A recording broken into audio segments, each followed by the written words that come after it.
Bueno, buenos días. Muchas gracias a todos por venir aquí a la presentación. Gracias a la librería Sandoval, al partido y a Patricia.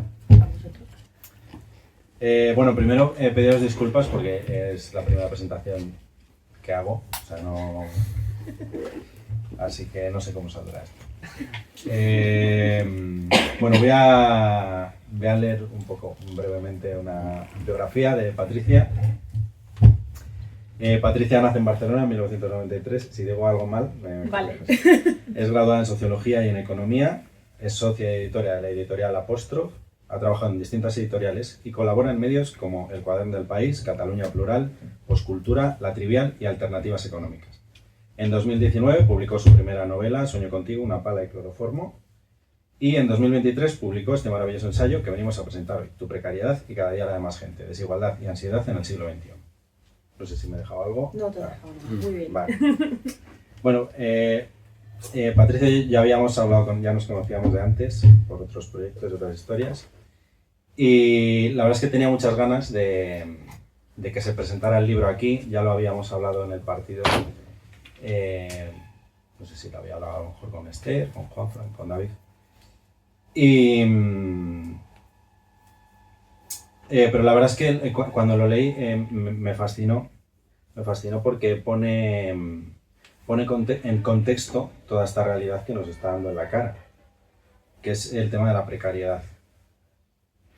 Y es el desmantelamiento del estado de bienestar que estamos viendo, además a una velocidad notable. Puede que me pierda un poco, ¿eh? Y además que no es algo local, sino que es algo global y no es algo anecdótico, sino que es algo inherente al sistema capitalista de maximizar beneficios a costa de las condiciones de los trabajadores. Entonces, bueno, voy a plantear esto, no voy a dar una charla y tal, voy a plantearlo más como una conversación y luego, pues al final, que participe también la gente, ¿no? Claro, y si queréis participar... Vale. Bueno, en fin, mi primera pregunta, o mi primera interpelación, más bien, es que, bueno, como bien señalas en el libro, hay dos momentos históricos muy concretos, que son el agotamiento del modelo fordista y la ofensiva neoliberal de los 80 y la crisis del 2008. ¿Nos quieres explicar un poquito? Sí, claro. Me gustaría contar un poco cómo, o sea, primero la idea del libro, porque creo que es interesante, porque ha tenido y tiene cierto recorrido, porque ha salido la verdad es que ha salido en bastantes sitios en prensa. Me llamaron en La Sexta, que a mí me pareció como súper raro, y me van llamando de vez en cuando como la comentarista de la precariedad, y digo, bueno, igual.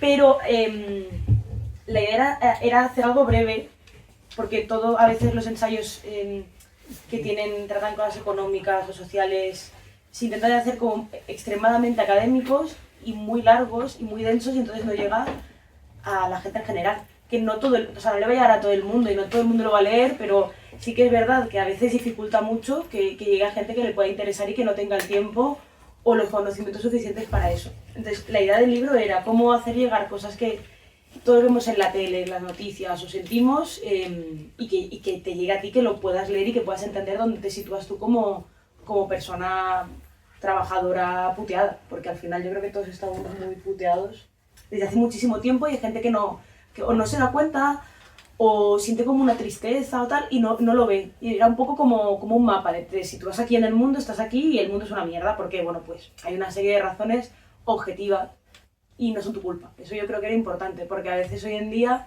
se pone como mucha presión en las personas en estar bien, en ser feliz, en que todo va a ir bien, y pues a lo mejor no todo puede ir bien, porque si tu vida es una mierda, porque te pagan una mierda, y porque, no sé aquí, pero el alquiler en Barcelona, bueno, en Barcelona, en Cataluña no queda un piso barato en ningún puto pueblo de mierda, o sea, es que da igual donde vivas, todo es caro.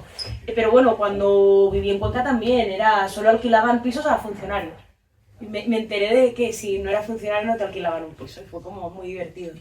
Pero sí, ahí como conectando con eso de los dos momentos en los que, bueno, digamos que se ha dado una vuelta de tuerca a las condiciones de vida.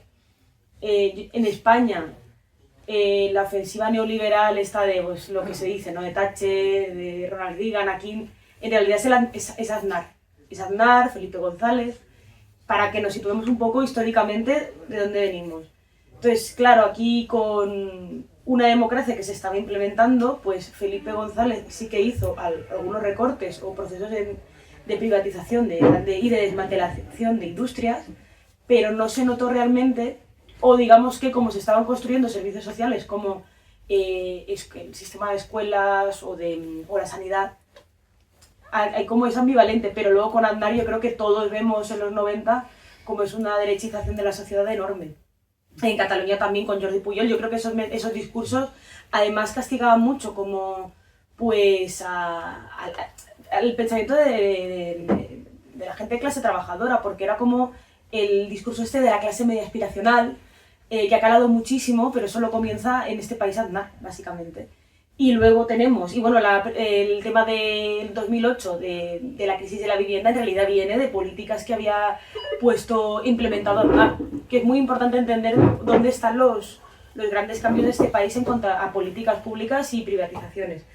Y el 2008, y esto lo comentaba ahora con Robert haciendo un café y un zumo, hemos normalizado el vivir mal. Es decir, en 2008 hay una gran crisis. Básicamente se contrae la economía en algunos sectores, incluso un 30% menos de factura. O sea, es una hecatombe del país.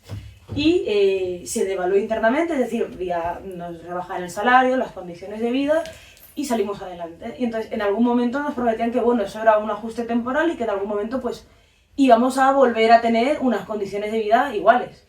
Porque las crisis son para que se vayan. La palabra crisis es que hay crisis y luego vuelves. Pero no ha sido así. De hecho ha sido como no sé, la zanahoria que nos han puesto delante de la cara, porque sistemáticamente nuestras vidas han empeorado. Es decir, alguien de la gente que conocemos, ¿cuánta gente vive mejor que antes de 2008? Nadie. Incluso la gente que vive igual.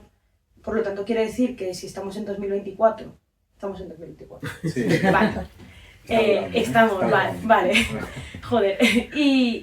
Y han pasado, ¿cuántos años han pasado? Pues han pasado 13 años vale. o 14. ¿no? Una generación, unos 15 años, ¿no? Vale.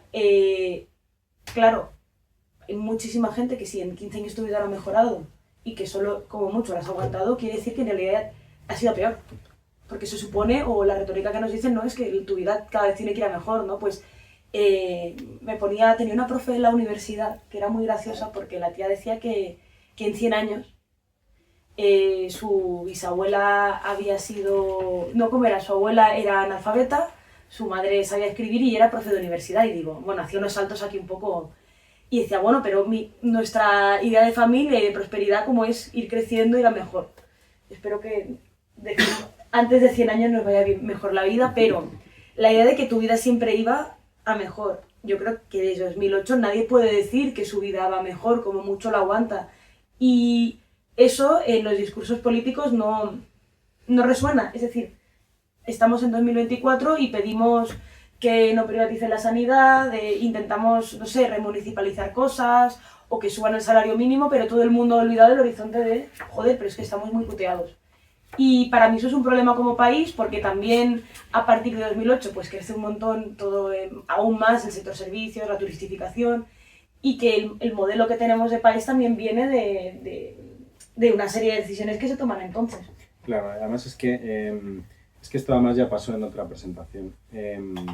Claro, hay gente que dice, no, bueno, es que, pero en los 60 realmente la gente vivía, claro que vivía peor la gente en los 60, pero es que estamos hablando, aparte que estamos hablando de una ventana de tiempo muy concreta, que es desde los 80 hasta aquí, que somos un par de generaciones los que hemos vivido todo este proceso de desmantelación del estado de bienestar. El tema no es las condiciones materiales en bruto, sino cómo se ha incrementado la desigualdad. Claro. Porque claro, sí, la clase obrera, los obreros en los 60 estaban aquí y ahora están aquí, pero es que los ricos estaban aquí y ahora están 3 pisos por encima. Ya no los ves. Claro, exacto. Y ese es el el tema, ¿no? Pero incluso se suele decir, porque esto es un mito, que, bueno, la gente, o sea, que en los 60 las cosas, como también, ¿no? En los 60 la vida comenzó a cambiar, Sí, claro. y después el plan de, Sí. de estabilización del 59, pero es muy importante, y esto yo creo que como gente con conciencia de clase se tendría que decir, pero en los años en 1910, 20 y a la Segunda República, España era un país que estaba modernizándose, que el campo se estaba mecanizando, que estaba intentando entrar en corrientes, bueno, de pensamiento, de sociedad, económicas europeas, y que el franquismo rompe con un crecimiento del país que venía de muy atrás. Entonces, es lógico que después de 20 años de autarquía, en algún momento el país tenía que ir bien, porque era como artificial que no fuese... O sea, es decir, el franquismo es una ruptura con un crecimiento que había en un país que se estaba desarrollando. Por lo tanto, y esto es como que a veces la gente no lo acaba de entender cuando dice Franco creó la seguridad social. Es como, bueno, de hecho, habían planes desde los años 20, incluso podemos incluso meter a Primo de Rivera, si queréis. O sea, hizo más políticas públicas decentes, porque venían de antes. La dictadura de Primo de Rivera, porque era los años 20, era otro momento, y no era Franco, era otra cosa. Que Franco en realidad lo que coge es una carpeta que tenía escondida ahí durante 20 años y dice, bueno, ¿esta gente qué había hecho? Bueno, igual que el plan hidrográfico. O sea, claro, pero bueno. Sí, mira, a raíz de lo que decías de las clases medias en la época de Aznar, ¿no? Como ahora lo que hablábamos antes, que ahora ya es clase media, está todo desdibujado y ya es clase media, desde la pobre chavala que cobra 1.000 euros hasta Amancio Ortega. Todos llevamos ropas de Zara, ¿no? O sea, somos clase media. Hay algo que me gusta mucho del libro y es que a través del discurso de la precariedad realmente de lo que estás hablando es de la clase obrera, que es algo que me parece muy necesario ahora, en estos tiempos en los que la sociedad sufre esta especie de disforia de clase super bestia, ¿no? Y que además que es muy curioso lo que comentas, que en cuanto más se incrementa la desigualdad en una sociedad, menos conciencia hay de esto, ¿no? Sí. Si puedes explicar un poco eso. Al final, el problema o sea, la desigualdad en sí misma es una mierda, pero uno de los grandes problemas también de sociedades desiguales es que al final tampoco se comunican, es decir, es una tontería, pero la empatía, es decir, cuando tú eres muy diferente al que tienes enfrente, no hay capacidad de entendernos. Y también de las identidades colectivas que tenemos. Es decir, si hay muchísima distancia entre la gente que tiene mucho y los que no tienen nada, al final, ¿qué capacidad también tienen los que no tienen nada de marcar el discurso o decir quiénes son o de identificarse? Es decir, los grandes discursos de la clase trabajadora eran importantes cuando la clase trabajadora tenía conciencia de sí, se identificaba como grupo, da igual. Es decir, ¿por qué la palabra precariedad está tan de moda? Yo la utilicé como un poco como hacía Podemos cuando tenía esos grandes discursos como para las clases medias y tal, y luego estaban vacíos. Yo dije, no, o sea, la precariedad o sea, en eso tienen razón, todos somos precarios, pero ¿qué quiere decir la precariedad? Es decir, yo no soy clase precaria, somos clase trabajadora, y la clase trabajadora en general siempre ha estado muy puteada, menos en algunos momentos que hemos podido vivir bien. Porque, por ejemplo, historias familiares, pero yo creo que todo el mundo tiene esas historias. Mi bisabuelo era de Sicilia y se fue a Argentina a trabajar. Conoció a mi bisabuela, que era gallega, que se fue a Buenos Aires a trabajar. Mi abuela nació en Buenos Aires, pero era de familia gallega. Luego acabaron en Barcelona porque en Galicia, en los años 50, había miseria. En Barcelona también, pero bueno, una miseria que podías comer. Y mi padre es de Cuenca, su familia. Entonces tú vas analizando y dices, hostia, la gente siempre se va moviendo para poder comer, básicamente. Y eso es ser precario, yo creo que no... Y ahora nos movemos de otra manera, pero, por ejemplo, en Barcelona, pues eso, te alquilas un piso donde puedes. Entonces dejas a tu barrio, tu ciudad de toda la vida, de tu gente, de tu entorno, y eso también afecta a cómo te percibes tú. Entonces, ¿qué quiere decir eso? Pues que si tú... Yo que soy de Badalona, pero da igual, ponte tú que vivís en un pueblo de allí y te vas, tu vida, te rompen tus esquemas mentales. Y está muy bien quedarse... O sea, está muy bien tener una zona de confort y vivir en la zona de confort. Porque estos discursos de sal de tu zona de confort, saldré si quiero. Porque si me obligan, es un puto trauma. O sea, te están traumatizando, te están haciendo vivir... Claro, es que cuando, o sea, lo que hay que ampliar es la zona de confort, quiero decir, estar cómodo en muchos sitios, no que te tengas que ir por ahí porque te obligan, porque eso, no sé, quiero decir, Claro, sí, ¿quién puede soportar sistemáticamente y irse moviendo de y sitio? romper toda su red de apoyo y o sea, es que son muchas cosas. Es que mudarse forzosamente ya no es solo una cuestión de incomodidad, es que estás rompiendo toda tu red de apoyo familiar, amigos, Sí, tu vida. que forman parte en realidad de tu bienestar. O sea, porque es que... Y de tu percepción de clase también, ¿eh? Claro. Es que... Exacto. Sí, continúo, vale. Sí, continúa. Pero, claro, y entonces, y no sé cómo lo veis, pero entonces, identificarnos o no como clase trabajadora, tiene también una vinculación con, y esto yo en Barcelona sí que os lo puedo decir directamente, los barrios de Barcelona que tienen más conciencia de clase, aunque sea difusa, pero son aquellos donde la gente ha luchado por quedarse, porque no se impongan hoteles o la turistificación extrema, por luchar en contra de la especulación de la vivienda, y hay una red de apoyos, que son pues está el partido, hay asociaciones, y la gente tiene una conciencia de que forma parte de un sitio que lucha. Claro, cuando tú toda tu vida tienes que estar corriendo, se hace muy difícil percibirte como algo, porque solo intentas como un animal, comer, dormir, trabajar y claro, yo creo que muchas veces hay mucha gente que es imposible que se pueda percibir como algo porque yo creo que no tienen conciencia ni de qué narices hacen como personas. Claro. Te paso el micro. Vale. También mencionas en el libro, y me parece muy interesante, el tema de la ecología y de la pugna por los recursos, ¿no? De hecho, hay una cosa que me ha hecho mucha gracia, que pones aquí, que la ecología sin igualdad no es más que jardinería, que es verdad. Y bueno, si quieres hablar un poco de este panorama que se avecina, ¿no? Porque parece que nos vemos abocados, no en broma, a un mundo tipo Mad Max, de lucha brutal por los recursos. Y bueno, y quería preguntarte también cuál es tu punto de vista sobre cómo se plantean estas campañas de concienciación ecológica, porque parece que a veces se pone un poco el foco de la responsabilidad individual hacia un problema colectivo, que es, ¿no? Y al final eso nos lleva a una visión neoliberal de las responsabilidades individuales y de que al final son los ricos los que van a tener la posibilidad de acceder a una alimentación menos contaminante, a poder acceder, por ejemplo, al centro de las ciudades con sus vehículos,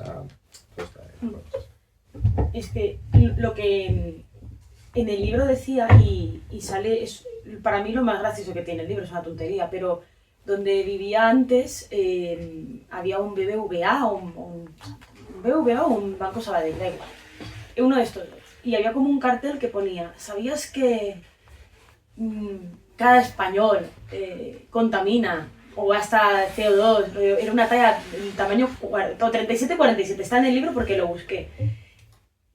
Y digo, esto no tiene sentido y tendríamos que todos gastar, yo qué sé, una del número 5. Y digo, esto no tiene sentido porque... Y entonces una parte del capítulo del libro va un poco de desmontar, vale, muy bien, todos contaminamos mucho, pero hay gente que contamina más. Contamina más porque tiene más, porque gasta más, porque puede vivir... Mejor no, puede vivir sin importarle la vida de los demás. Y esto nunca se dice, o sea, no se dice, pero a nivel de... Incluso creo que muchos partidos de izquierda o la izquierda en general tienen un discurso un poco peligroso con el tema del ecologismo, porque al final es, por ejemplo, y esto en Cataluña pasa, pero con el tema, por ejemplo, de las fábricas o... sobre todo de la industria, pero también de la construcción de ciertas cosas, se tiene una idea como que si no se construye eso o no tenemos esta fábrica, vamos a estar bien, pero hay un montón pero el modelo en sí está mal. Entonces, construir una fábrica o, yo qué sé, hacer una autopista, si toca y se tiene que hacer, se debería de hacer, porque también es una cosa que mejora la vida de todos. Y, por ejemplo, hay grandes proyectos, y eso sí, como parar otra pista del aeropuerto, porque... No simplemente porque no haga falta más turistas, sino porque se recuperó, por ejemplo, toda una zona verde, pues es interesante, de acuerdo, pero tiene que haber un equilibrio. Y muchas veces lo que no se tiene en cuenta es ni siquiera el equilibrio en cuanto a social, es qué nos interesa construir o qué nos interesa hacer y el impacto que tiene. Pero muchas cosas que tienen impacto no se tienen en cuenta. Entonces, a mí eso me parece como, bueno, es curioso. Por ejemplo, aquí no lo sé, y no sé el tema cómo lo tenéis en torno a lo de los molinos eólicos y las placas solares, todo esto. Pues es un chocho Vale, bastante... Tenemos ahí un concejal que de eso... Es por los huevos de él. Porque cuenta. Todo terrazo lleno. No, porque en realidad te ocupan todo el campo. O sea, es imposible hacer nada porque viene todo con licencias especiales de la Junta, que es imposible. Y luego la población, digamos, que lo ve mal, pero por lo general tampoco se mueve. Lo dan como hecho, bueno, pues, sentimiento de castigo, lo castigamos. Ya está. Ah, vale, sí. Hay pueblos en los que sí que entra mucha pasta. Hay pueblos del páramo, Claro, pues pero entra mucha tierra, pasta. claro, la mayoría, Pueblos en los que ahí cuando lo pones en tierra, que son comunales, Sí, ese sí. dinero sí que Claro. lo tienen los ayuntamientos y demás. Claro, pero si no es Pero para el dueño de la parte, finca. claro, para el dueño de la finca. Además, el discurso, por ejemplo, de mi alcalde, porque yo soy concejal, pero estoy en la oposición, es bueno, iniciativa privada. Claro, usted quiere prohibir la iniciativa, ese es el discurso. O sea, tampoco desde los ayuntamientos se quiere hacer nada, desde el Partido Popular. Entonces, bueno, usted es un poco impotente. Y además es que tú ves el registro y están entrando licitaciones de placas solares, de campos de placas solares cada 2 por 3, todo, o sea, cada semana entra. Cada semana entra. Y no puedes hacer nada. Claro, es que el problema, por ejemplo, y es uno de los problemas que plantean los discursos ecologistas, creo que sin conciencia de clase, es que al final los recursos naturales son recursos. Entonces hay una pugna es como una lucha humana muy básica, es decir, lo que yo tengo... Es la cuestión, Sí. o sea, tú cuando pones... Se habla de los recursos naturales, sí, pero el impacto ambiental que tienen, bueno, los molinos eólicos es evidente. Además es que incluso desde la propia Junta se silencia mucho la matanza de aves que hay. Pero es que desde las placas solares es que te cambian todo lo que es el ecosistema donde se pone. O sea, quiero decir, al final eso tiene una determinada composición mineral, tiene una determinada, viven unos determinados animales, eso lo cambia entero. O sea, tú no sabes los impactos a futuro que va a tener eso. Eso sí que está estudiado. Sí. Entonces, claro, hay muchas veces los movimientos ecologistas. Claro, es que justamente es lo que decía, es como pues yo creo que hay que pensar entre lo que necesitamos como sociedad para poder seguir reproduciéndonos y existiendo, y luego otras cuentas que se hacen no en base a lo que necesitamos para vivir bien, sino por hacer negocio, porque España puede ser una potencia energética para subcontratada de todos los demás países de la Unión Europea, etcétera, etcétera. Y hay una serie de intereses que son políticos o empresariales, que no son para las personas.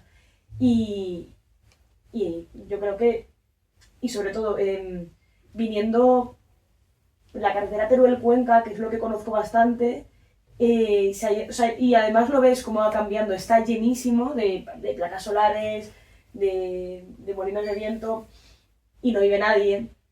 Y entonces dicen, esto es una forma de luchar contra la despoblación. Por ejemplo, yo me pregunto, no sé qué sentido tiene decir eso, porque en realidad no necesita eso ningún tipo de... No. Bueno, sí, Alguien que los mantenga, pero ya está, ¿no? Claro. Sí, sí. Entonces, esos son luchas políticas o problemas políticos que es verdad que se dan como dados. Es decir, como si la gente no tuviese ninguna capacidad de decisión sobre eso.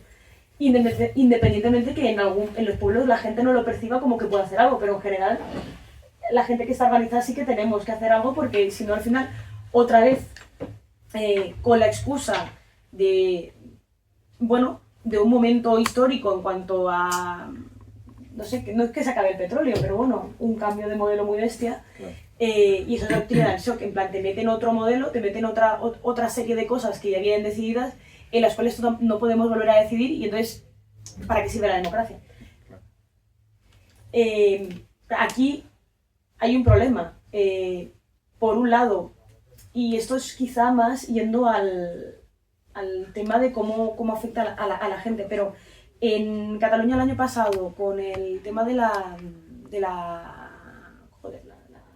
falta de agua, de la sequía, se nos racionó el agua básicamente al 80% de la población en Cataluña, que era donde vivían los grandes municipios, en los grandes núcleos urbanos.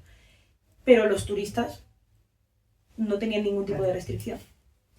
El problema con el turismo, que a veces no se dice, no, joder, no es que coman y beban, que eso da igual, es, por ejemplo, la cantidad de agua que se gasta en los hoteles, limpiando. Cada día se limpian cosas que van con agua, son grandes lavadoras industriales, etcétera, etcétera. Y había unos estudios que salían, además de difundidos un poco por la patronal, que decían que gastaban muy poco en turismo y tal, pero luego hay pero tú cuando intentas hacer números te das cuenta que hay un gran hueco en el cual gastan muchísimo y sin embargo se restringía al campo y a la industria, pero no al turismo. Cuando, por ejemplo, campo y la industria, el tipo de trabajo que crean y la cantidad que aportan al PIB, y sobre todo que no son sectores que oculten mucho, porque el turismo, hay estudios en los cuales, primero, que mueven muchísimo dinero negro, que intentan pagar los mínimos impuestos, y es lo que menos contribuyen a las arcas públicas al final, que es cómo se pagan los colegios, la sanidad pública, las bibliotecas, no sé, todo, las calles, el mantenimiento de todo. Entonces, ¿cómo es posible esa tensión entre que todos tuviésemos que recortarnos lo más mínimo, que es el consumo del agua? Incluso había políticos que decían que, bueno, que a lo mejor no había que ducharse cada día, que ya afecta un poco a, no sé, pero sin embargo, que viniesen turistas, se propusieron de hecho desalinizadoras móviles que fuesen por ahí dando agua y para llenar piscinas también. Porque Barcelona tiene que tener una piscina arriba en cada hotel, todo el mundo lo sabe, que eso. Además teniendo playa, que dices, ¿para qué? Y claro, y por ejemplo no se tenía en cuenta que las desalinizadoras, primero, la salmuera que crean, eso es que no hay país para repartir eso, y la electricidad que gastan. Pero la electricidad es combustible, entonces tú estás creando. Dices, bueno, tenemos un problema de sequía, no, quitamos la sal al agua del mar y entonces tenemos tal y la potabilizamos, pero todo ese proceso gasta un montón de recursos que dices, hostia, el impacto es, pero que al final es como un equilibrio, es decir, ¿qué necesito? O sea, pues a lo mejor no tiene que venir tanta gente, punto, no sé, pero nunca se plantea, o sea, porque volvemos a, nunca se plantea o nunca se pone en el foco a las personas o a la vida de la gente, sino lo importante es todo lo demás. Entonces, cuando vives en un mundo en lo que importa todo, menos la gente que intenta ir cada día a su trabajo, que intenta vivir, intenta portarse bien, ¿no? O sea, pues no ser un Hitler, no, quiero decir, cuando todo importa más que la gente que cada día hace mover el mundo, entonces, ¿qué sentido tiene?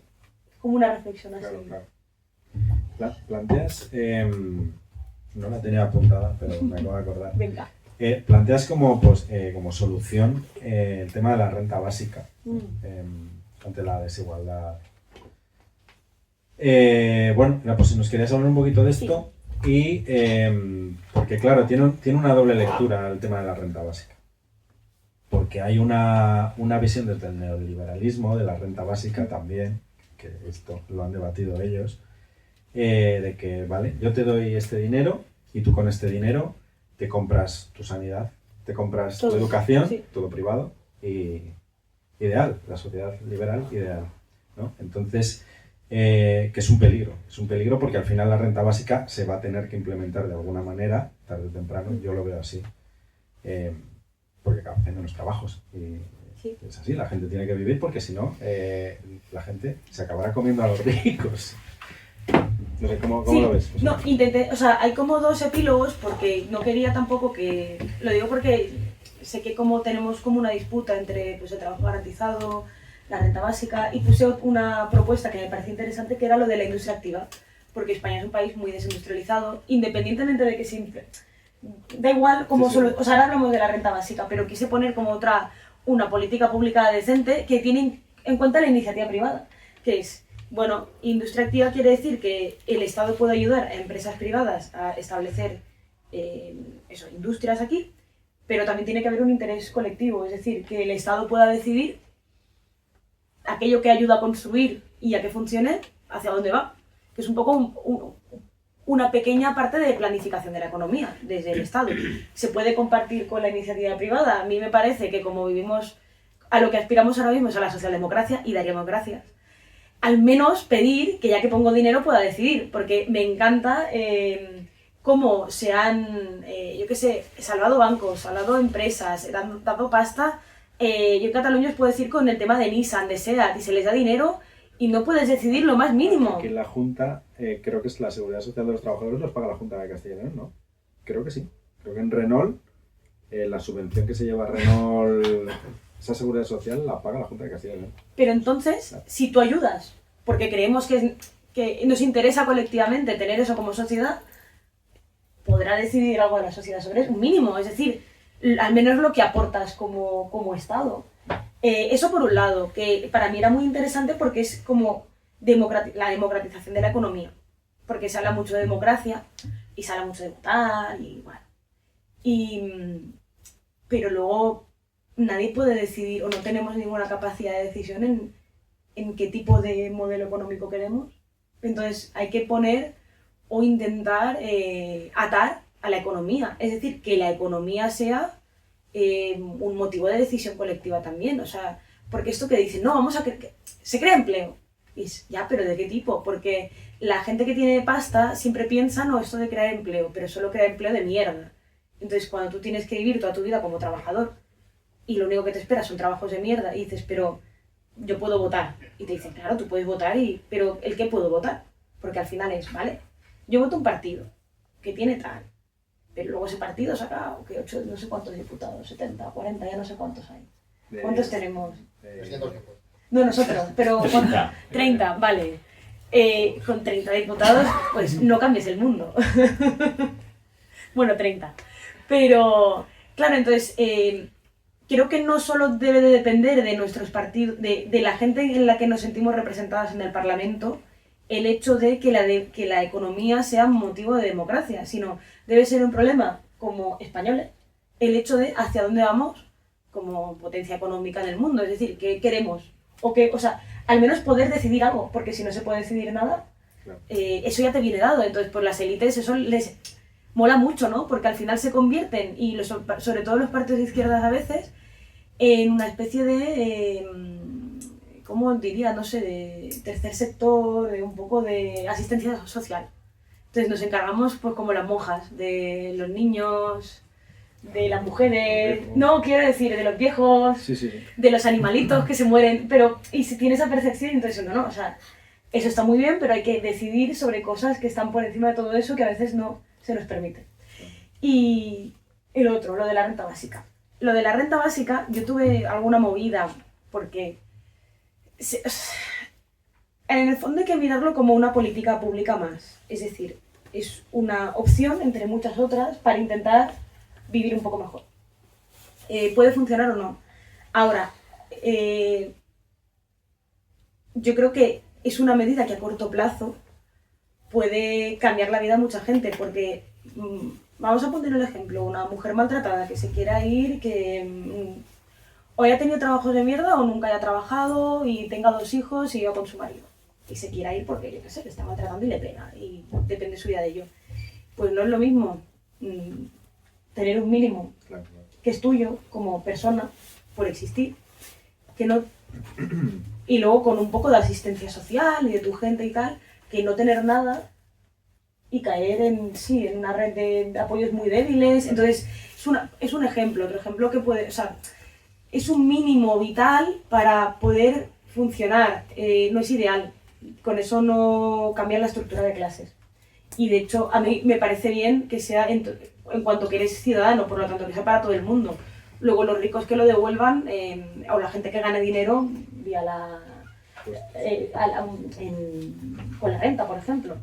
Pero sí que es verdad que en una sociedad en la que todo vale dinero, el hecho de que si no ganas dinero, ¿qué pasa? Es un problema.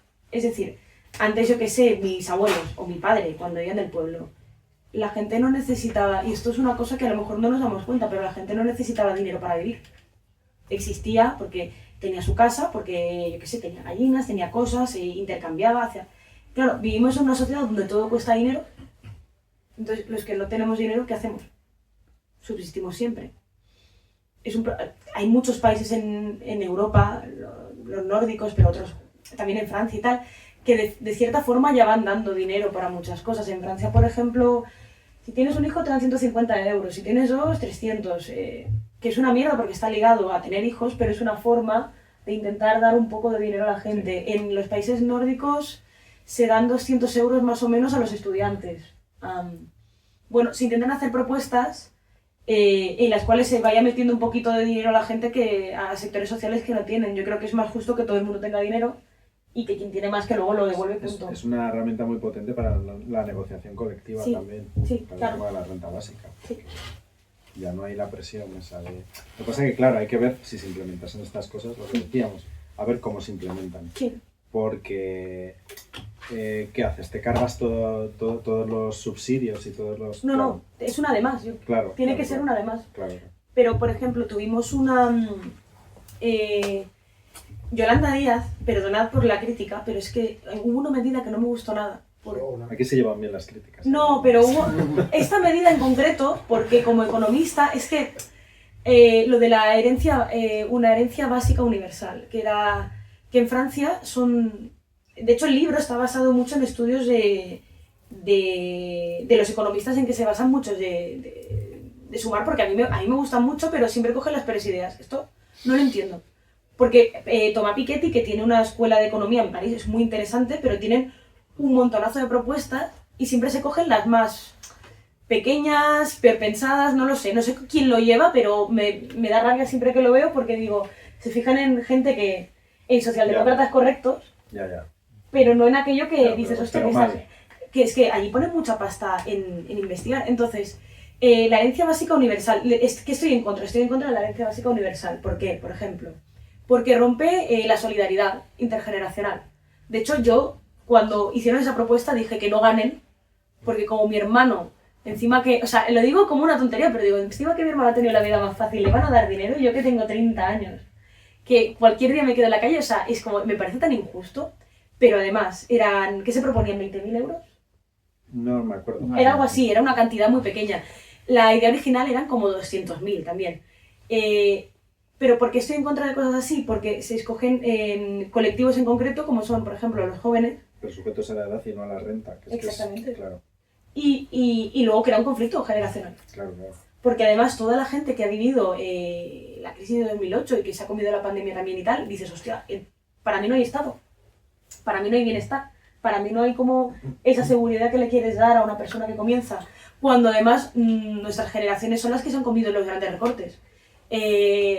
Bolonia, es decir, ellos ya vienen de un mundo que, aunque sea neoliberal, ha habido como ciertas recuperaciones. En Cataluña se tenía que pagar, si querías estudiar una segunda carrera, el doble, por ejemplo. Eso lo quitaron hace poco con Manuel Castells como ministro de Universidades. Y toda esa serie de cosas y las tasas universitarias que se han ido recortando. Por ejemplo, hace poco, que no todo es horrible, el gobierno de Pedro Sánchez en coalición y tal, rebajó muchísimo las tasas universitarias, pero además también puso una condición, que es que si tú pides la beca, directamente no tienes que pagar y luego ya resolverás si pagas o no. Claro. Durante unos cuantos años ha sido al revés, tenías que pagar y luego ya verían si te lo devolvían o no, claro. Por ejemplo, pero en cuanto a rentas básicas que sean para dar dinero a la gente de forma incondicional, en principio está bien o puede ser interesante, porque es un complemento a tus derechos. Es como un derecho de ciudadanía, básicamente. Es como, ¿cómo puedes vivir bien? Pues teniendo esperemos o deseemos que trabajos decentes, donde se respeten los derechos laborales, sanidad pública, educación, una serie de cosas. Y también, y por qué no, pues un pequeño, no sé, una cantidad que tengas como ciudadano. Ahora, el tema de la herencia básica que yo era delirante, porque se intenta solucionar un problema que es de la sociedad, que se precariza, donde unos cuantos tienen mucho y el resto no tiene nada, en vez de simplemente darle a un sector en concreto de la población. No sé si es porque querían que votase. No acabé de entender yo lo veo más como un reclamo electoral, ¿sí?, hacia un sector muy concreto de la población, más que otra cosa. Viendo a lo mejor que precisamente los sectores más jóvenes es de donde más se está perdiendo votantes la izquierda. Puede ser, no lo sé. Es como la lectura que hago yo. Es que, como no, o sea, no quiero decir como una crítica, pero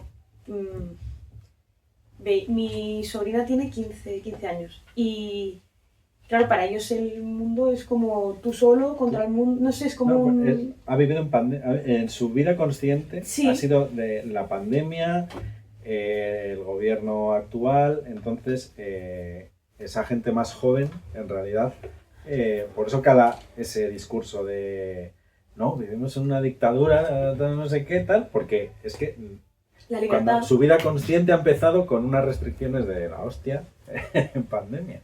Entonces, no tienen otra referencia. Vamos, yo pienso que por eso cala tanto el discurso y ver lo rebelde o a la oposición, ¿no? A la derecha, que es la que tuvo un discurso crítico con eso. Totalmente loquísimo. Y, o sea, la derecha Joker, que dice... La derecha yo creo. La derecha Joker, La que derecha es Joker. absolutamente caótico, o sea, que es la Bueno, es destrucción enfermo- por la destrucción. Es que yo creo que llegó un momento que es como de enfermo mental, o sea, Claro. es que estoy viendo el libro ese de Milei, pero es como, claro, no, niños, pues hay que comer niños, yo qué sé, es como, Claro. no sé, es nazi, sí, pero es, o sea, y ese es el problema, yo creo que vivimos ahora, de todo vale. Populismo. Sí, todo vale, no, pero un poco de todo vale, entonces que se quema todo y que hace todo. Todo. No francés ya, ¿quieres unas palabras? Ah, sí, sí. Que Sí, sí. también Por algo favor. de comisiones obreras, para que Ah. un poco también... Bueno, pues nada, sí, la verdad que el debate está súper interesante, ¿no? O sea, yo lo primero es decir que estoy súper contento de estar aquí, de que estés aquí hoy. Bueno, Patricia es mi editora. Sí. La verdad es que fue una aventura que mantuvimos y que al final, bueno, pues hice un libro con ellos. Pero la verdad es que el libro que se presenta hoy, yo creo que sí que consigues hacer llegar, ¿no?, a la gente pues, más normal esa realidad que hay en la que vivimos, que muchos no son conscientes, ¿no?, de esa desigualdad y cómo la derecha, que es un poco lo que estábamos hablando, consigue blanquearse con todas las políticas que de alguna forma han puesto siempre en ejecución durante, pues eso, desde estos 30, 40 últimos años, ¿no? Y además es que yo creo que, por ejemplo, aquí lo estamos viviendo ahora mismo en Valladolid. Hay una fábrica, una histórica fábrica de producción industrial, ¿no?, de Bimbo, bueno, se llama Bimbo, que es la que hace los donuts, pues ha decidido pues deslocalizarse. Es una fábrica que es plenamente productiva, es de las que tiene un ratio de productividad mejores de España, pero han decidido pues, que no ganan lo suficiente y que se van a ir. 160, ¿no? 166 trabajadoras afectadas, más 40, 50 indirectos. Pero solamente por la avaricia pura de los propietarios de la empresa. Han dicho, mira, tenemos 4, vale, pues ahora quitamos esta y nos vamos para allá y el ratio de beneficios pues va a ser tremendo. Entonces, sí que es cierto que, bueno, ante esas decisiones empresariales estratégicas, pues habría que ponerle el coto. Si es una fábrica, es una empresa que está en beneficios, pues esa deslocalización es ilegal. Y punto. Ya está, no hay más. Es verdad, hay que tener un poco de esa... y veremos a ver cómo queda, pero vamos, todo apunta a que dentro de un mes, que cuando cierre el periodo de consulta, pues acaben fuera. Y luego otro tema que viene en el libro, que está súper bien, que lo habéis comentado, que es el tema de la ecología. Y ahí haces una radiografía clara, ¿no?, de cómo pues los ricos, en este caso, consiguen enmascararse y como que ellos no tienen que hacer absolutamente nada, que la responsabilidad es de la clase obrera, de las personas que al final pues poco vamos a poder aportar, sí como colectivo, cargando todo a nuestros lomos, pero no como persona individual, y lo dices claramente, que el 10% de la gente más rica pues consume el 30%, no sé. Una barbaridad. Una Sí, barbaridad. sí, es una barbaridad, Coño. la diferencia. Y pues a lo mejor habría que actuar sobre todo en esa gente, demos ejemplo de que realmente son los que tienen que cambiar esos hábitos de vida, pues para que ecológicamente pueda variar un poco todo, y luego los demás, pues bueno, cada uno lo que pueda, pero si al final todo pesa sobre los lomos de la clase obrera, pues esto no va a cambiar nunca. Y bueno, tampoco quiero copar mucho más, pero la verdad que para mí encantado de que estés aquí, de que presentes el libro y bueno, pues... Yo creo que un aplauso tranquilamente, ¿no?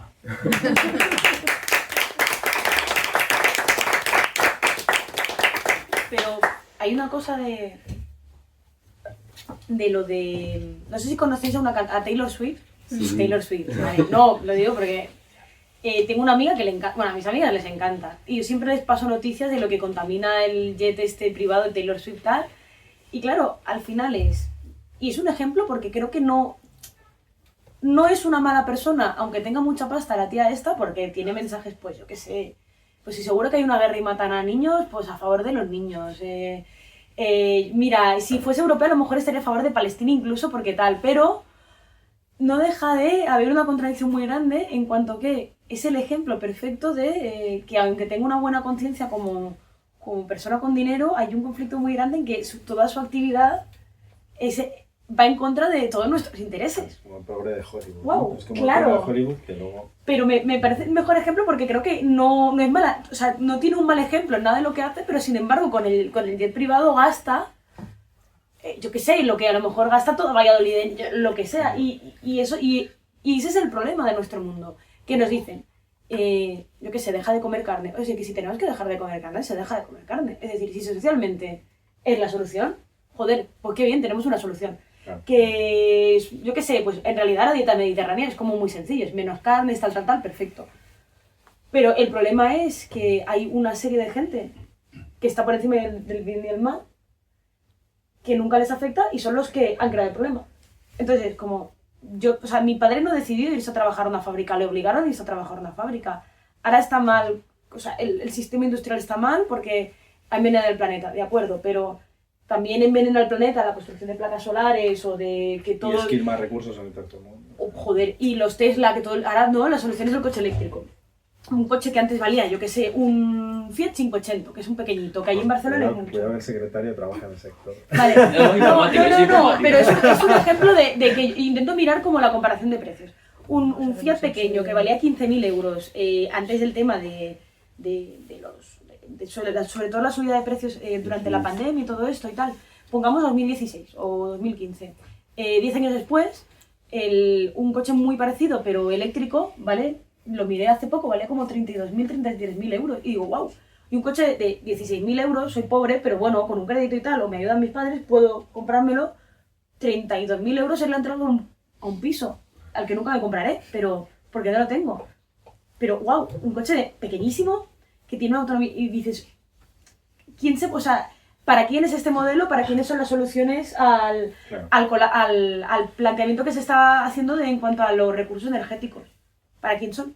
O la electricidad cada vez vale más y no pasa nada. Claro.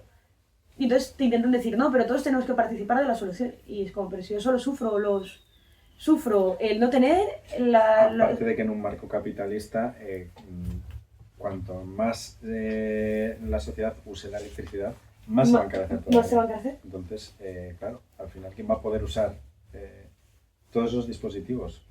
No contaminantes, pero... Bueno, no contaminantes. O bueno, no contaminantes entre comillas, claro. Es decir, claro, el coche eléctrico es decir, se ve bien porque al final es verdad pues que no emite gases y qué tal y no sé qué, pero se desplaza el problema y se crean conflictos enormes en África entera, por ejemplo. O hace poco, un ejemplo y os quiero decir qué mineral tiene, porque en Francia tuvo un problema con una isla, que en realidad es un país, pero bueno, con Nueva Caledonia. Entonces yo digo, no acabo de entender exactamente qué pasa en Nueva Caledonia, porque querían cambiar la constitución en Francia para cambiar un problema en Nueva Caledonia. Entonces en Nueva Caledonia, os voy a decir qué mineral tiene, y es el principal creador, a ver si lo vamos a encontrar, níquel. Es la mayor reserva de níquel del mundo,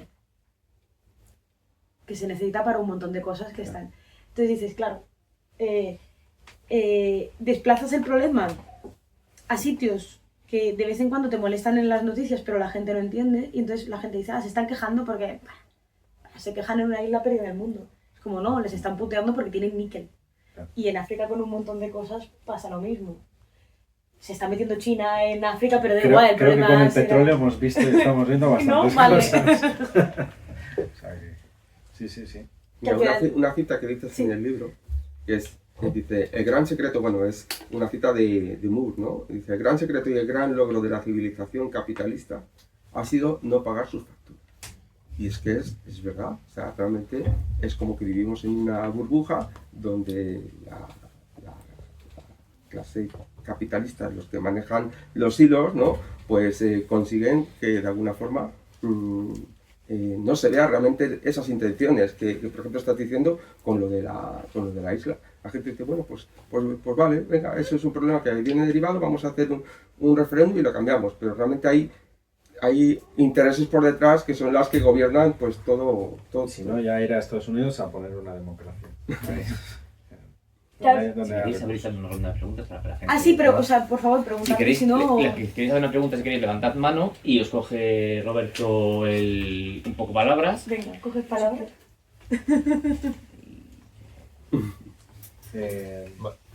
Vale, bueno, gracias por la presentación, me ha parecido muy interesante. Y a mí me gustaría preguntar sobre la parte final, porque sí que me ha parecido interesante la reflexión que haces de que muchas veces los partidos de izquierdas quedan como gestores de las miserias y no como sus propios programas políticos de superación de las mismas, ¿no? Y que sí que me parece también ligado a lo que hablabais de pues, la baja participación electoral, porque creo que muchas veces hemos confundido, por ejemplo, medidas vendidas como éxito que son para paliar las miserias, como si fuera un éxito de un cambio de sistema cuando simplemente es para que la gente pueda sobrevivir.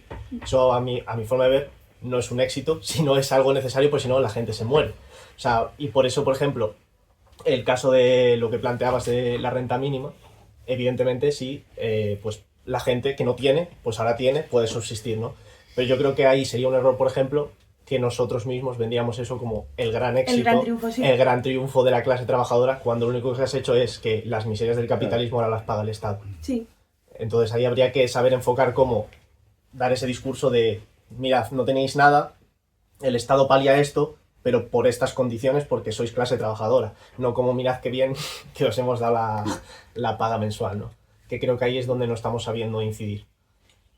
Es que, y es una percepción mía, pero yo creo que en cuanto, primero por lo de la baja participación, por ejemplo, electoral, yo sí que veo que la gente también se desmoviliza porque al final lo único que haces es sobrevivir. Yo intento ser comprensiva con la gente que no vota, porque a mí, si yo no estuviese politizada, tampoco votaría. Es decir, yo parto de que a mí a veces me da rabia votar, pero voto porque, bueno, tienes como... Pero es por disciplina, en realidad no es porque digas, pero si no va a cambiar casi nada. Pero si lo pensamos nosotros que estamos en partido y estás haciendo cosas, dices, ostras, esto es muy... Quiero decir, es una reflexión fuerte, en realidad, que yo creo que tenemos que hacer. Lo que sí que creo es que se le puede... Yo lo intento con la gente que a veces en el trabajo, en sitios, te viene a hacer preguntas. Intento también que participen como, pues bueno, tienes una asociación en tu barrio o en lo que sea, porque eso ya te hace moverte. Entonces te hace también ver que no estás solo. Y eso te moviliza un poco y te anima. Aunque estés mal o tengas un mal trabajo, primero que tu vida no es solo el trabajo. Entonces tienes un montón de cosas a tu alrededor con las que te atan a tu gente y a poder hacer cosas, y a lo mejor llegará un día en que puedas luchar porque tengamos todos, pues yo qué sé, una vida mejor en general. Y creo que también la gente está muy desmotivada porque vivimos como muy solos los unos de los otros, pero en general. Y eso crea una serie también de problemas de enfermedades mentales y tal que no creo que se solucionen solo con psicólogos. O sea, no quiero decir que sea una crítica a la psicología, ¿eh? Y quien necesita tomar como medicamentos y tal, a veces es lo único que necesitas como para poder salir del hoyo, pero vivimos en sociedades que están como que la gente no se habla, que todo el mundo está enfadado, porque claro, hay unas condiciones de vida de mierda. Y a veces yo sí que veo que cuando participas en cosas políticas que están bien o que ves que tu vida puede mejorar un poco, estás mejor. No es ideal. Entonces yo creo que eso no sé cómo lo podemos hacer como partido, pero hay que hacerlo con la gente. De, oye, que esto no es solo un sitio para quejarnos o para manifestarnos, sino también de socialización, de hacer cosas. Y yo creo que el Partido Comunista siempre lo había tenido. O sea, la Casa del Pueblo, cosas así. Eso es importante. Y por otro lado, incluso aunque luego no te voten, da igual, pero creas como una forma de pensar diferente, y eso yo creo que rompe un poco los esquemas neoliberales. Tú solo no puedes. yo soy editora, tengo una amiga que el otro día me pasó un libro de mierda que se decía lo crees, lo creas. Era sobre cómo hacerte rico. Era una basura, vale, pero vivimos en ese tipo de sociedad. Además, seguro que si lo publican venderá un montón, porque en América ya vendía no sé cuánto. Bueno, y con la otra parte, yo sí que creo que estamos como en una capacidad mínima de hacer cosas y que cualquier como logro pequeño lo vendemos como ¡buah! Y en realidad es subsistir. Y creo que está muy bien, y también creo que a veces no tenemos conciencia de que si ni siquiera hiciéramos eso, todo se rompería y seguramente las cosas irían mucho peor, pero es como la base para poder hacer cosas, no es el techo, es el mínimo. Entonces, claro, a veces nosotros mismos no sé qué percepción tenemos de las conquistas políticas, porque a veces parece que se gane algo y que sea, en plan, nos han subido el salario mínimo, es como, ya era hora. Y la gente piensa ya era hora, pero yo creo que la gente tampoco piensa que están en contra de nosotros. O sea, simplemente yo creo que si tuviésemos expectativas más realistas de lo que prometes y de lo que das, también te verían como, bueno, hacen lo que pueden. Está bien a veces, pero como han subido el salario mínimo y hemos hecho la revolución, es como, joder, pero si sigo sin poder pagar la luz, es en plan, ostras, o yo qué sé, claro, es que no creo que sea tanto que no hagamos cosas, sino que si somos pocos y tenemos pocas fuerzas, pues se llega hasta donde se llega. Y yo creo, y esto es como que también a la gente que no está politizada o a la ciudadanía en general se le tiene que educar. Es decir, si quieres cosas, también tienes que pelearlas. Y si no las peleas y lo hacen otros por ti, y son pocos, pues se conseguirá poco. Y si son muchos, se conseguirá más. Que es muy fácil estar en casa y ya está. Por eso digo lo de como un vínculo con la movilización política es como a la gente que... Yo lo veo en el trabajo, pero yo a veces les digo, bueno, pero podemos hacer algo. O sea, no solo quejarte, tú puedes, aunque sea mínimo. ¿Mínimo qué es? Pues tío, ponte en tu asociación de vecinos porque si no, no te limpian ni la puta calle, yo qué sé. O sea, es el mínimo que haces y yo creo que cuando te sales un poco... No es que cambie todo, pero sí que te conectas con gente y al final nosotros somos clase trabajadora, si no somos muchos, no hacemos nada. Porque nuestro poder sí que reside un poco en tener una buena idea, una buena dirección y luego meter presión. Y si no tienes a la gente con la que meter presión, pues se llega a donde se llega. Sí, tienes una pregunta, ¿no? Vamos a ver, yo quiero comentar un poco lo que estoy sacando de esto. Yo soy UGT, y he peleado toda la vida, porque soy mayor y porque empecé en Andalucía y estuve peleando toda la vida. A mí me parece que hubo un tiempo en que se avanzó bastante, y lo digo porque estoy en enseñanza, y la enseñanza pública avanzó mucho en unos años. Y los chicos que iban a los colegios salían más preparados muchas veces que los privados, los públicos, y tienen su carrera y están orgullosos. Pero esto es un cambio continuado, y entonces yo ya no tengo confianza en los chicos que los veo que tienen una posición social bastante buena, que ya tengan la idea de que tienen que pelear por la clase trabajadora. Creo que no. Y por otro lado también decir cosas que pasan y que parece que estamos debatiendo, pero la salida no la tenemos nada clara. Yo también he trabajado a nivel sindical y había chicos, pues concretamente Tordesillas, que se fueron con una que se fue con Reglero, que era de Zamora, que vino a Toro, me parece, y era como jefa. La gente se cambia inmediatamente. ¿Y qué pasa? Que entonces le iba bien porque los de Mercadona le llevaban toda la producción. Pero los de Mercadona, cuando le da la gana, le dan una patada y se quedan sin poder trabajar o con un trabajo ínfimo. Entonces, por mucho que peleemos, esto está muy difícil, ¿eh? Porque pasa igual con la electricidad. Nosotros tenemos una casita en el páramo, en Torozos, y se ha llenado vamos a ver, que tienen posibilidades de engañar y de convencer a muchísima gente y nosotros peleamos continuamente porque nos damos cuenta de que no es la solución, pero no lo conseguimos. A ver si me habéis entendido lo que he dicho. Hay muchas posibilidades en la gente que tiene pasta y muy pocas posibilidades en la gente pues con pocas posibilidades. Pero en cuanto tienen un poquito, ya no sé si se desclasan, pero ya se sienten... Capaces. Sí. No sé qué piensas tú. Sí, bueno, no sé cuál era la pregunta realmente. No,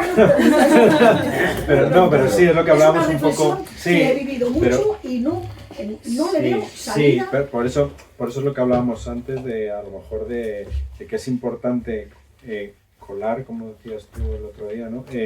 A través de discursos de la precariedad, porque es algo evidente que vive todo el mundo,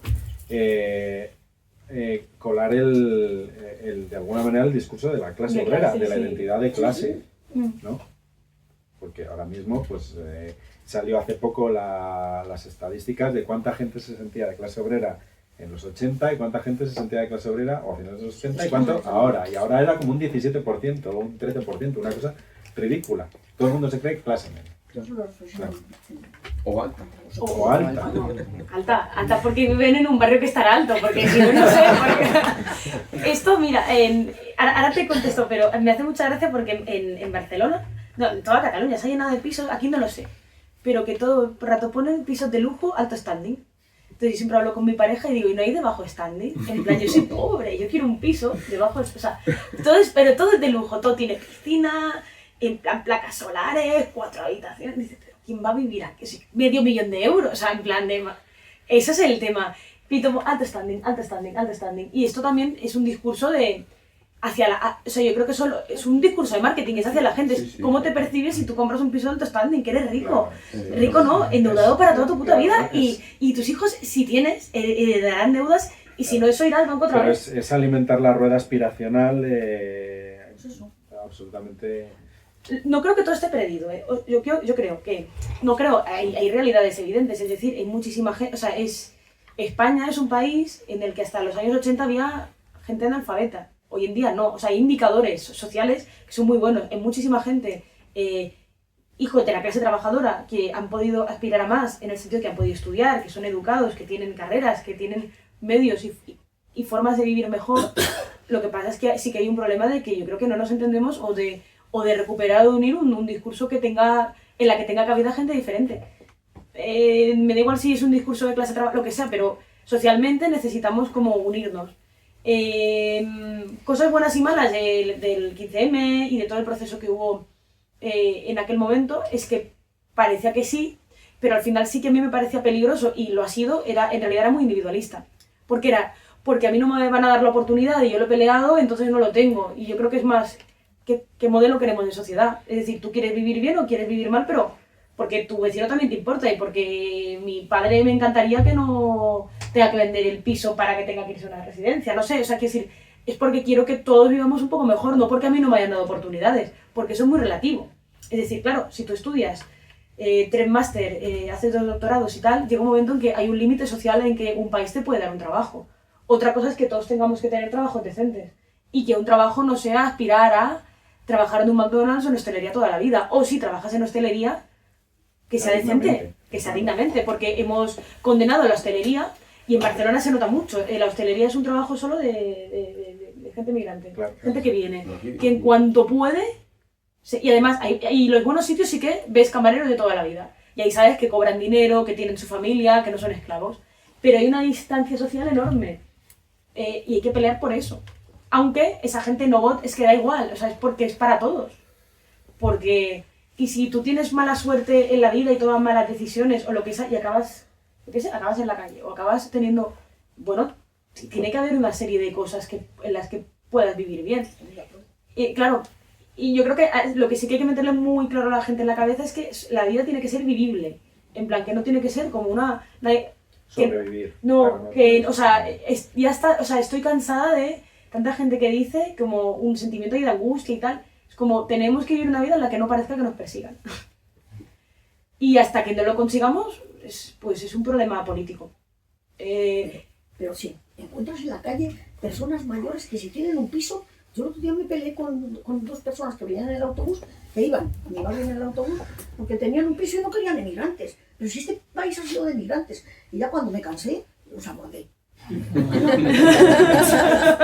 ¿Sois ricos? Muy bien. Sí. Es que hay que estar continuamente así. Es que las cosas son problemáticas y muy difíciles. ¿Sí? Que lo que tú dices tienes razón, pero que esta sociedad tiene muchas dificultades para cambiar hacia la solidaridad de gente que lo necesita. Sí, pero bueno, yo creo que hay que pero hay que meter en la cabeza a la gente también que quiera que la solidaridad es para todo el mundo, porque, o sea, quiero decir... Que sí, pero ya se lo pones por delante, que hombre, Claro, pues... pero si tienes ya a gente que está ocupando esos discursos o está tocando esas teclas Y votan derecha, continuamente. con unos discursos absolutamente racistas, demenciales, claro, loquísimos. Claro, loquísimos, que es como opera el fascismo también, tocando esas teclas. Como el inmigrante de Rodinger, o sea, por un lado te viene a quitar el trabajo, pero luego también todas las ayudas sociales, o sea, Claro. pero, y es un vago también, o sea, es como no quieren trabajar, te ocupan la casa, pero luego te quitan los trabajos y las ayudas sociales. Esa es la misma persona. Sí. Joder, sí que está ocupado. O sea, y yo Es creo... en papeles, pero se lleva todas las subvenciones. Claro. ¿Cómo se va a llevar las subvenciones si no tienen papeles? Pero, y no hace falta, o sea, y tampoco creo que haya que caer en un discurso de todo rollo, todo el mundo que viene es buena persona. Pues no, hay mucha gente que viene que, joder, la mierda que trae también de su familia, de su vida, y viene aquí a hacer lo que pueda, y a veces es, pues mierda, pues claro, evidentemente. Pero eso no quiere decir que tengas que tener un discurso nazi en personas que vienen a intentar ganarse la vida. Otra cosa es porque, y hay que había clavar, porque solo en sitios donde, y esto es así, en Barcelona hay una cantidad de inmigrantes también porque se crea empleo de mierda que atrae a esta gente y luego son las propias derechas que tienen un discurso en contra de la propia gente que atraen para darles trabajo de mierda. Campo. Que esto, bueno, el campo que tiene condiciones de esclavitud para la gente inmigrante. En Lleida decían, en la pandemia, me acuerdo, como en Estados Unidos, pueblos que no querían negros por la noche. O sea, que pueden trabajar, pero que no podían dormir en el pueblo. Y ayuntamientos tuvieron que habilitar, en sitios, yo qué sé, pues en el ayuntamiento, donde sea, pabellones para que pudiesen dormir, porque no querían, había pueblos que no querían que durmiesen los negros. Pero yo digo, pero es súper loco. Señor Juan Pablo. Sí, yo me he quedado con... Puta iglesia. Me he quedado con... Hay que meterles en la cabeza, ¿no? Claro, la cuestión es cómo. Antes habéis hablado de que en 2008 se produjo una precarización y tal, y que nos hemos adaptado a esa precarización. Claro, ahí ya lo uno, esa precarización, esa adaptación, se une a ese discurso de solo hay dinero para los catalanes, solo hay dinero para los inmigrantes, para el lobby LGTBI, para las mujeres, ¿no? Claro, eso es muy difícil de contrarrestar ese discurso cuando ese discurso mana por las radios, por las televisiones, por las redes sociales, que es una... Mira que yo soy usuario, pero es un auténtico infierno. Sí. Y es verdad que hubo un momento, pues eso, cuando surgió Podemos y demás, que bueno, pues que digamos que ahí había otra cosa, había otro discurso, ¿no? Ahora en las televisiones, bueno, pues sale muy poca gente de izquierdas, pues, Pablo Iglesias, pero claro, Pablo Iglesias es muy cómodo para el sistema, pero como cae mal a todo el mundo, pues entonces le ponen ahí y ya está. Y porque se representa, y ahí tiene un problema, Pablo, es que se representa a sí mismo. Ya, es una caricatura ya de... Bueno, Sí, pero claro, sin ir a malas ni a favor ni en contra, es que a veces estos personajes se representan para sí y ya está. Y además no es alguien en el que, como al principio lo era, tú te puedas reflejar, porque yo voy a Pablo Iglesias y yo veo a un expresidente, una élite... Sí, claro. Bueno, el caso es como, claro, esto me lleva un poco ya, fíjate, en lo local. Yo soy concejal en un pueblo, soy concejal en Tordesillas, y ahora han sido las fiestas y la hemos tenido por el punto violeta. Claro, el punto violeta yo lo llevo a pleno, lo pido, bueno, ya está el de Izquierda Unida con estas cosas. Pero claro, porque la gente no entiende qué es el punto violeta. Y claro, yo en realidad he empezado la casa por el tejado, porque no se ha hecho en Tordesillas un ejercicio pedagógico para explicar a la gente la necesidad de un punto violeta, que no es solo un sitio donde acudir, además luego se evalúa mucho, porque lo que te ponen es un cartel y no hay nadie y parece un protocolo. Exactamente. Claro, no se ha hecho ese ejercicio pedagógico. Claro, la cuestión es cómo lo haces. Es decir, yo no voy para más, y ahí vuelvo de cómo meter a la gente en la cabeza. Y es decir, para luchar contra todo eso que he hablado antes, contra todo ese discurso que emana de esos medios de comunicación, la única herramienta que tenemos es la militancia. El problema es que no hay militancia. Y la que hay, no milita. Entonces, claro, a veces pues, nos encontramos los cuatro que podemos contra todo un muro. Entonces, bueno, pues claro, al final te lleva a iros todos a la mierda, yo tampoco quiero militar. Y es que es un poco eso, o sea, hay que meter a la gente en la cabeza, pero si no hay gente, para luchar contra todo eso, necesitamos militancia. El 15M pues tuvo muchos errores, es verdad, pero fue una repolitización y una pedagogía constante. Y eso se debió en parte a que era un movimiento pues, con muchísima gente participando. Ahora eso no existe. Si, por ejemplo, aquí se hace una manifestación todos los 25 de mes contra el maltrato a la mujer, ¿no? Si esa manifestación, en vez de ir 20 personas, de pronto fueran 100, ya verás cómo salían los medios. Pero eso no sale. Es como todos los conflictos. Palestina, pues es igual, se siguen haciendo manifestaciones por Palestina, pero ya pasó el interés, claro, ahora lleva menos gente, pues ya no es noticia. Es decir, la gente solo milita por el impacto y regularmente no lo hace. Entonces es imposible contrarrestar ese discurso que es constante. Y entonces, bueno, pues algunos nos vemos a veces con una crisis de militancia muy gorda. Claro. Esperamos unas hostias que son como panes.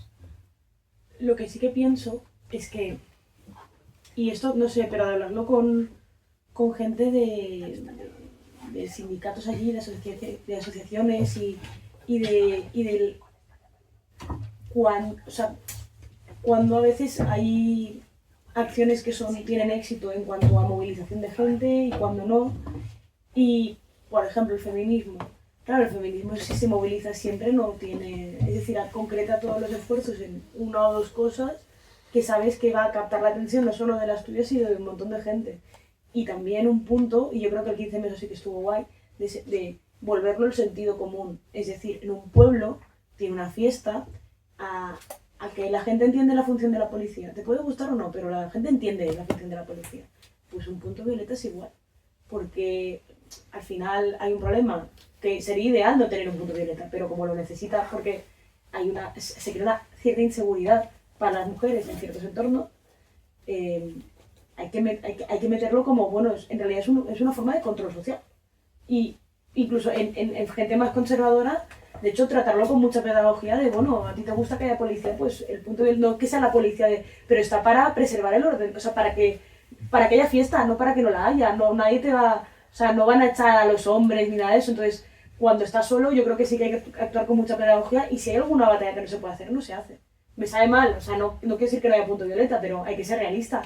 Cuando tienes gente limitada, no tienes tanta fuerza. Lo digo porque si no llega y te quemas y no puedes seguir, es una pena porque al final necesitamos seguir haciendo cosas como militantes. Y el tema de las manis, por ejemplo, que en Barcelona hace un tiempo, una que tuvo mucho éxito es porque se juntó la sequía, el turismo y la subida de alquileres. Y esas tres cosas hicieron que los ecologistas que nunca llevan a nadie, la gente de la turistificación que tampoco hacen mucho y lo de el sindicato de inquilinos que hace cosas pero son muy vistosas pero en realidad no arrastran a nadie, pues yo qué sé, sacaron como a 40.000 o 50.000 personas un sábado por la tarde. Y dices, coño. Entonces, a veces es como menos, pero como que dé no sé, como que crea un impacto importante, porque si no, te cansas de salir siempre y no ver, y te desanima el hecho de que tú salgas y no movilices a gente, y como una reflexión, porque tampoco, o sea, no sé, yo tampoco no sé qué podemos hacer para sacar a más gente a la calle. Teníamos otra pregunta por aquí, con esta terminamos ya. Sí, a ver, es una reflexión y una pregunta directamente a ti. La reflexión es, estamos en el momento probablemente donde los ricos más están ganando de toda la historia reciente, por lo menos, y estamos en un momento en España, con uno de los gobiernos, no sé, yo creo que el anterior era un poco más progresista, más progresista por lo menos que yo he conocido, ¿no? Y tengo 60 y tantos años, ¿no? Y estamos en un momento de absoluta parálisis porque no hay movilización, se moviliza más la extrema derecha muchas veces que la izquierda, entonces estamos en un callejón sin salida, incluso por esa poca fuerza, por esa escasa militancia, implicación, compromiso, ¿no?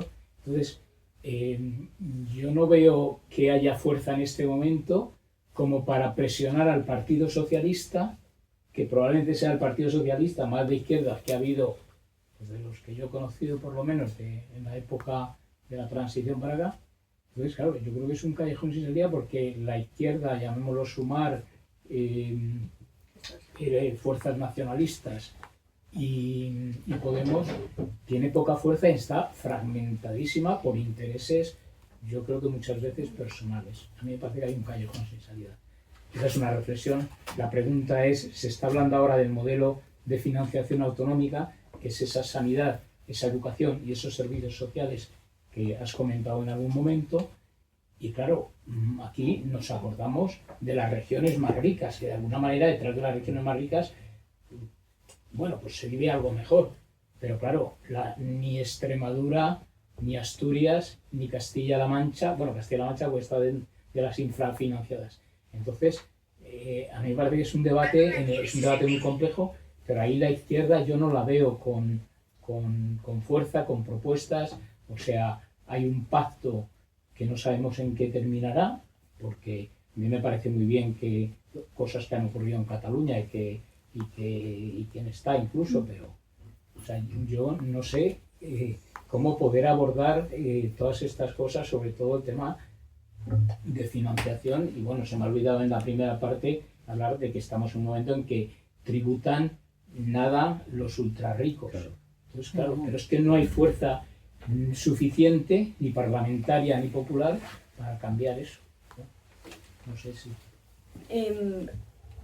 Lo de la financiación autonómica, yo no sé, o sea, yo digo la verdad, o sea, no sé, yo como catalana, y mi familia es de Cuenca, Castilla-La Mancha, y a veces se ve como, ahí hay trabajo, pero hay una serie de desigualdades internas y de disfunciones que nos salen en nuestra tele o en nuestras cosas, pero que no salen hacia afuera. Por ejemplo, tenemos muchos trenes, no puedes fiarte de ninguno para ir a trabajar. Donde yo vivo, si tengo que coger el tren, es arriesgarme a llegar cada día al trabajo o no llegar, por ejemplo. Y se habla y se nos pone como la zanahoria delante nuestro, como no, con la financiación, tal, se podrá revertir estas cosas y tal, pero es mentira. Entonces, quiero decir, yo creo que no soluciona nada. Que se puede replantear un modelo de Estado, pues yo qué sé, pues más republicano y bla, bla, bla, seguro, eso seguro, y es interesante, pero ni lo que tenemos ahora funciona mucho, ni las propuestas que hacen tampoco funcionan. Entonces, por ahí no sé cuál es la salida. Pero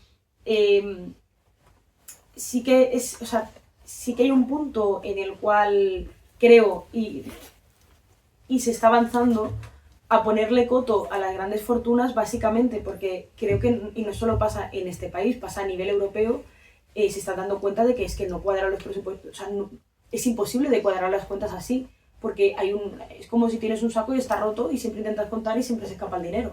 Entonces, en el libro hay un libro que me gustó mucho que se llama La riqueza oculta de las naciones. Sí. Y el tipo lo que hace es como poner propuestas que están dentro de lo que valida la Organización Mundial del Comercio, que es la que implantó básicamente el modelo neoliberal que tenemos, pero que incluso hay supuestos dentro del modelo neoliberal en los cuales si tú tienes pruebas de que hay países o agentes externos como empresas multinacionales que actúan en contra de los intereses de países por deslealtad, por ejemplo, económica, tú puedes imponerle aranceles. Es decir, el modelo neoliberal y las leyes actuales permiten, por ejemplo, si un país te hace competencia desleal o una industria en X sitio te está abaratando costes y está yendo en contra abiertamente de ti, tú le puedes poner esos aranceles y se necesitaban pruebas que ya existen, por lo tanto, y hay una serie de gente que sí que hace propuestas de cómo podemos revertir el modelo neoliberal, porque es una puta locura. Y ahí creo que sí que es un momento único, porque las primeras críticas, incluso desde gente más centrada, que no son de izquierdas, se están viendo ahora. Después yo creo que con la pandemia y tal, la pandemia no nos ha hecho mejores, pero sí que ha abierto como un debate político. Lo que pasa es que yo creo que es de largo recorrido y nosotros necesitamos vivir bien ahora, y no cuando todo eso se pueda cambiar, porque eso tardan tardaremos décadas en ver si alguno de los planteamientos que dicen tienen efecto. Pero, por ejemplo, y así acabamos, en el libro este, y lo menciono y hablo, hay un plan claro y político y de políticas públicas de cómo acabar con los paraísos fiscales.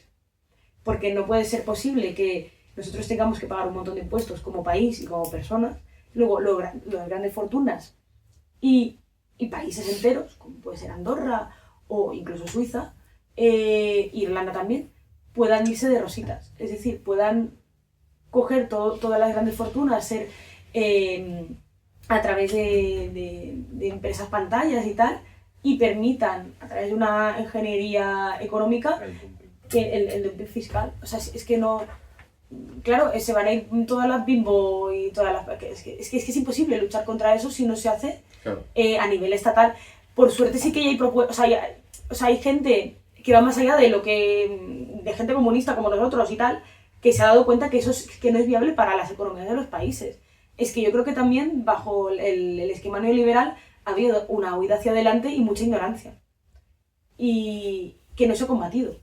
Y claro, cuando tú juntas a los grandes ricos que tienen la fuerza de imponerse políticamente, públicamente, socialmente, y les dejas que penetren con sus discursos y con modelos de sociedad que no tienen sentido, pues tienes un problema enorme. Y ahora, y yo creo que también hay que aprovecharse de aquellas partes de la sociedad que aunque sean del 1%, del 10%, igual, los ricos quieran otro modelo porque es necesario, o sea, es decir, y esto es así, o sea, o mucha gente está de acuerdo en cambiar las cosas o no las vamos, o sea, se necesita un pacto social muy grande que va más allá de la gente de clase trabajadora. Se necesita un pacto social como lo que hicieron los países europeos después de la Segunda Guerra Mundial. Si no, es imposible. No es ya por fuerzas, es porque tú necesitas convencer a mucha más gente que sean los que necesitas vivir de otra manera. Y yo creo que estamos en un momento, en unos años así, porque incluso la extrema derecha, yo creo que la extrema derecha tiene tanto recorrido con cierta gente y con un perfil también muy de un hombre abatido por el capitalismo, porque es verdad que también hay una presión sobre los hombres enorme, que sobre las mujeres no. Tú puedes ser precaria y pobre y haber tenido mala suerte, pero eres una mujer, no se te espera cierto éxito social. Por ejemplo, los hombres, y por eso hay ciertos discursos de extrema derecha que calan de los hombres, en los cuales tienes una presión enorme. Tienes que ser padre, trabajador, ganar dinero, no tener emociones, no tener sentimientos.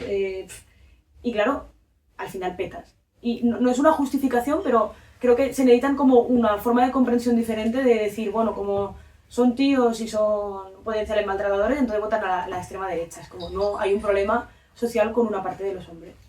Y se necesita socialmente pensar qué alternativas le damos. Que no sea lo mismo de siempre, porque para lo mismo de siempre pues tienen a Vox, por ejemplo. Y no, ya está. Y no votéis a Vox, por favor. Pues ahora si alguien quiere que firme el libro... Si alguien quiere el libro, está a la entrada y lo va a firmar. Muchas gracias. Gracias a todos.